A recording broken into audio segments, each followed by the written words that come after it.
আসসালামু আলাইকুম এভরিওয়ান, সবাই কেমন আছেন? আশা করছি সবাই ভালো আছেন।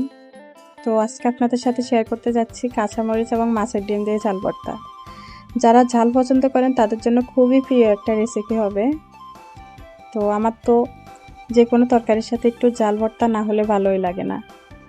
অনেকেরই প্রিয় খাবার এটা। তো আমার সাথে থেকে ভিডিওটি শেষ পর্যন্ত দেখুন, আশা করি উপকৃত হবেন।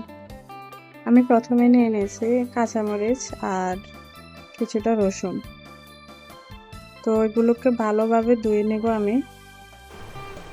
তো ভালোভাবে ধুয়ে আমি কাঁচামরিচ আর রসুনগুলো একসাথে গ্রেট করে নেব, একটু পানি দিয়ে নেব। তো গ্রেট করা হয়ে গেলে আমি একটা বাটিতে নিয়ে নেব। এরপরে আমি কিছু কুচি করে রাখা পেঁয়াজ আর টমেটো তেলে ভেজে নেব।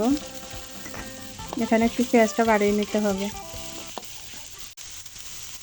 তো লবণ আর হলুদ গুঁড়া দিয়ে ভালোভাবে ভেজে নেব। এরপরে গ্রেট করে রাখা রসুন আর কাঁচামরিচগুলো দিয়ে দেব। 5 মিনিট এভাবে ভালোভাবে নেড়ে ছেড়ে এগুলো ভেজে পানি শুকিয়ে নেব। এরপরে ডিমগুলো দিয়ে দেব মাছের, দিয়ে ভালোভাবে নেড়ে আবার একটু পানি দিয়ে দেব। তো পানিগুলো শুকিয়ে গেলে ধনিয়া দিয়ে আবার ভালোভাবে নেড়ে নেব। নাড়াচাড়ার মধ্যেই রাখতে হবে।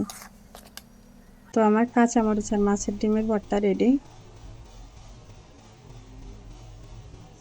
এইভাবে শুধু এটা দিয়ে ভাত খাওয়া যাবে, দেখতেই পাচ্ছেন। তো আশা করছি আমার ভিডিওটি সবার ভালো লেগেছে।